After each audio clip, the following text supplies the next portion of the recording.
So hello everyone, सबैजना सन्चै हुन्छ होला।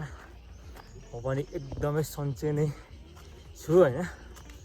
आज चाहिँ first time long video shoot गरिरहेको छु, त्यही पनि यस्तो जङ्गलको बिचमा आएर। सोच्थेँ ब्लग हाल्ने चाहिँ थिएन, तर मिनी ब्लग चाहिँ बनाएर हालिदिउँ कि भनेर सोचिरहेको थिएँ। त्यही भएर चाहिँ आज चाहिँ बरु एउटा लङ भिडियो बनाएर हालिदिउँ न त। च्यानलमा नहालेको भिडियोहरू पनि धेरै भइसक्यो, त्यही भएर चाहिँ आज यस्तो ठाउँमा आएर लङ भिडियो बनाइरहेको छु होइन, फर्स्ट टाइम। अहिले चाहिँ हामी गोदावरीबाट चाहिँ माथि फुलचोकी डाँडा चढ्दैछौँ होइन। म एक्लै चाहिँ छैन, दाइ र भाइ पनि छन्, तल आउँदैछन्। म चाहिँ अलि अगाडि आएँ होइन। अहिले चाहिँ अब यस्तो उकालो पुरै माथि चढ्नुपर्ने छ। अब बिचमा भेट्दै गरौँला। अहिलेको लागि चाहिँ यति नै। अहिले चाहिँ हामी अलिकति माथि आइसकेको छौँ होइन। केटाहरू चाहिँ त्यहाँ तल बसिरहेछन् अनि म चाहिँ अलि माथि नै छु होइन। ठाउँ चाहिँ यस्तो उकालो पुरै जङ्गलको बिचमा होइन।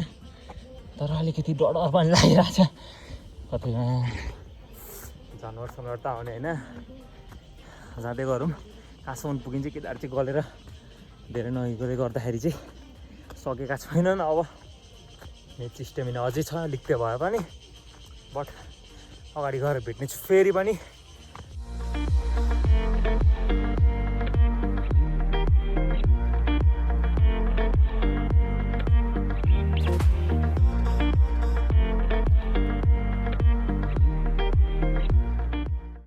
अहिले चाहिँ अब हामी यहाँनिर बाटो चाहिँ निस्किन आँट्यो होइन। अहिले त्यही पनि अझै चढाइ भइरहेछ पुरै, एकदम डेन्जर उकालो। केटाहरू चाहिँ थाकेर बस्दै आइरहेछन्। म चाहिँ सुइँ जाउँ भन्छ, केटाहरू जाने सही छैन होइन।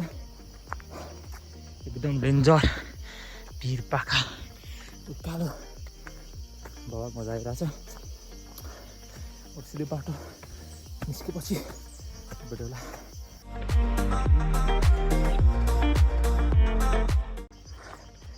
फाइनली अब चाहिँ हामी बाटो छेउमा चाहिँ आइपुग्यौँ होइन। बल्ल लगभग 1 घन्टाको हिँडाइ पछाडि चाहिँ हामी यही फुलचोकी जाने बाटो चाहिँ आइसकेको छौँ। यो चाहिँ गोदावरी जाने तल्लो बाटो, यो चाहिँ यता फुलचोकी माथि डाँडा जाने बाटो। बाइकहरूबाट पनि यहाँ जान सकिन्छ, तर हामी चाहिँ अहिले हिँडाइ मचिरहेछ। यहाँ चाहिँ यस्तो सूचना भन्नेहरू के देखिएको छ। अहिले चाहिँ हामी आइसक्यौँ। अब फेरि उकालो चढाइ हुन्छ यहाँदेखि, फेरि भेट्नेछु अगाडि गएर है।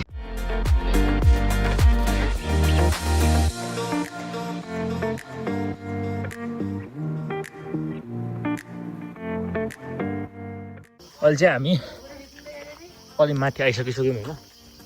अनि अझै बाँकी छ 5 किलोमिटर जस्तो।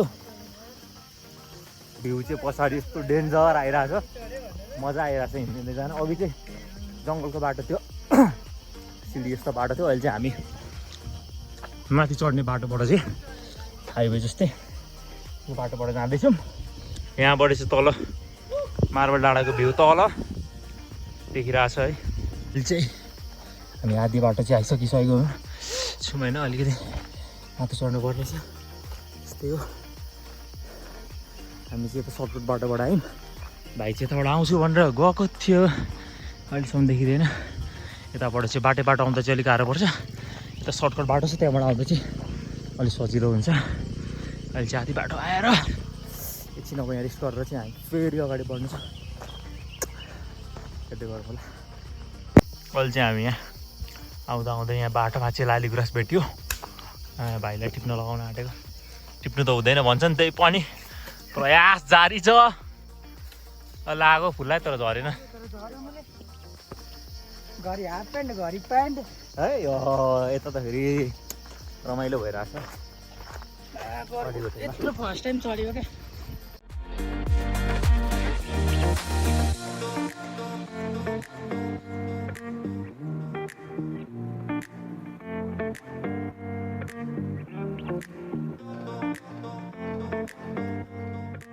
अहिले चाहिँ हामी लगभग आधीभन्दा पनि धेरै माथि आइसकेको छौँ होइन। अब भिडियोहरू चाहिँ त्यस्तै भइरहेछ। त्यस्तो राम्रो चाहिँ अब फर्स्ट ब्लग ठुलो भएर होला त्यस्तो राम्रो बनिन्छ बनिँदैन मलाई चाहिँ थाहा भएन।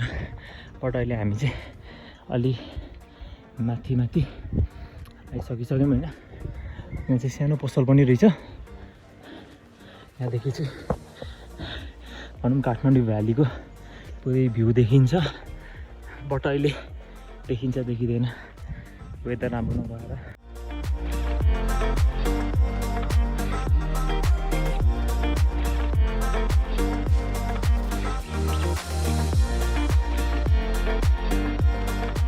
भाइको हालत चाहिँ एकदमै नाजुक अवस्था भइरहेछ होइन।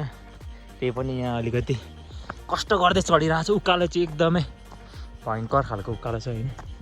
त्यही भएर पनि अलिक मुस्किल भइरहेछ। जसो तसो जाँदिनँ भन्दै पनि चढ्न आँटिसक्यो सानो भाइ। बाटो चाहिँ आइसकेछ यहाँनिर। ओए एकदम खतरनाक सिन भइरहेछ। अहिले चाहिँ हामी यहाँको उकालो कटेर यता आइसकिसकेको छौँ। बाटोबाट पनि जान मिल्छ तर बाटोबाट चाहिँ अलिक मजा आउँदैन होइन। फेरि अब यताबाट उकालो चढाइ हुँदैछ। अहिले चाहिँ हामी लगभग 80% बाटो चाहिँ चढिसक्यौँ होइन। अब हल्का उकालो ओह्रालो गर्दै चाहिँ अझै जानुपर्ने छ माथि। अहिले चाहिँ हल्का भ्यू देखिन थालेको छ त्यहाँ माथिको टावरको। अब त्यही माथि गएर एकछिन हल्का रमाइलो गरेर फर्किने हो। आज शनिबार भएर चाहिँ अन्य मान्छेहरू हाइकिङ गर्न आएको रहेछन्। अनि हामी चाहिँ तिहारलाई यहाँ पछाडि छोड्दै अगाडि बढिरहेको छौँ। अब रस्तामा भेट्नेछौँ।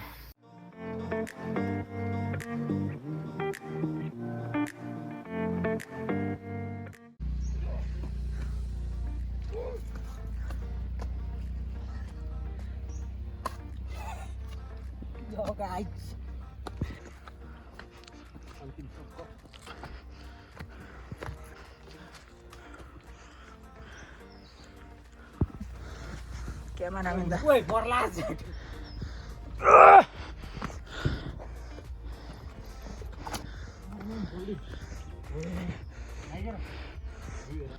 अहिले चाहिँ हामी बब्बा ठाउँमा आइसकेको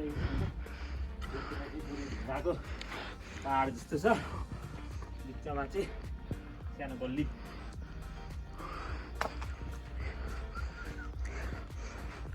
एकदमै बब्बा मजा आइरहेको छ।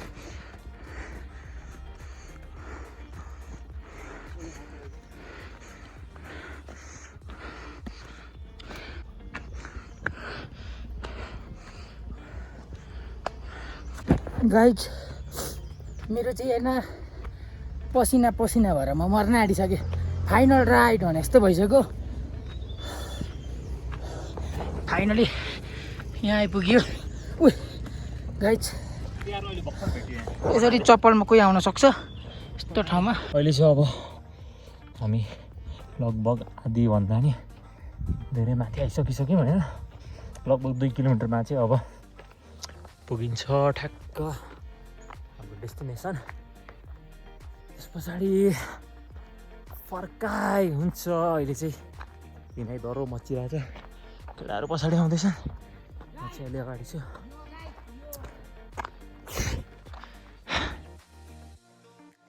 अहिले चाहिँ हामी भनौँ फुलचोकीको पिक पोइन्ट भन्दा चाहिँ अलिकति तल छौँ। तर यहाँ चाहिँ पुरै पिकनिक स्पट रहेछ। 2-3वटा देखिसक्यो होइन। पुरै पिकनिक खाइरहेछन्। रमाइलो हुँदो रहेछ यहाँनिर। शनिबारको दिन चाहिँ हट बबाले हुँदो रहेछ।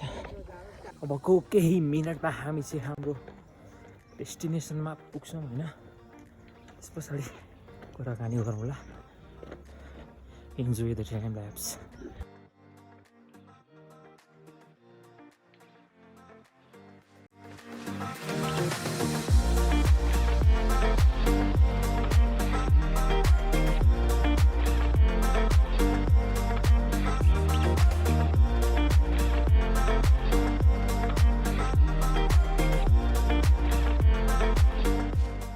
अहिले चाहिँ हामी निकै नै माथि आइसक्यौँ अब चाहिँ पुग्न लागिसक्यो उता चाहिँ फेरि पसिना पुस्दै भइरहेछ तर हाम्रो अब यहाँनिर भनौँ आइसकिसक्यौँ होइन फुलचोकी डाँडा मान्छेहरूको भिड चाहिँ एकदमै बबाल छ अगाडि गएर भेटौँला है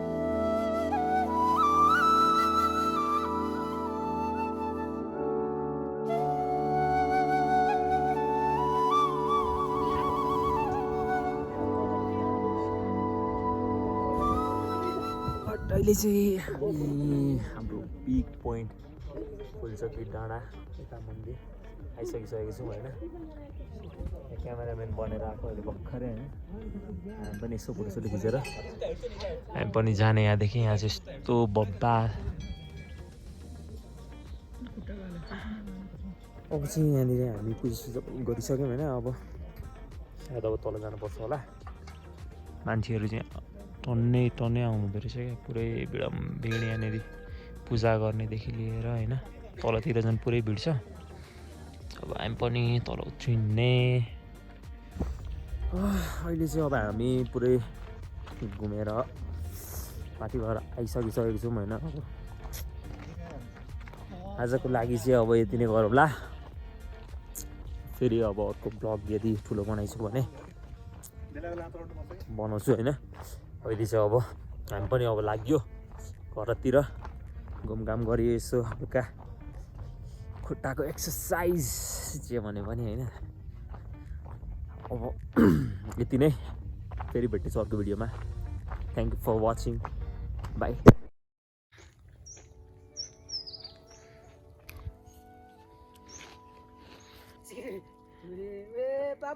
गाइस फाइनल राइड चाहिँ मेरो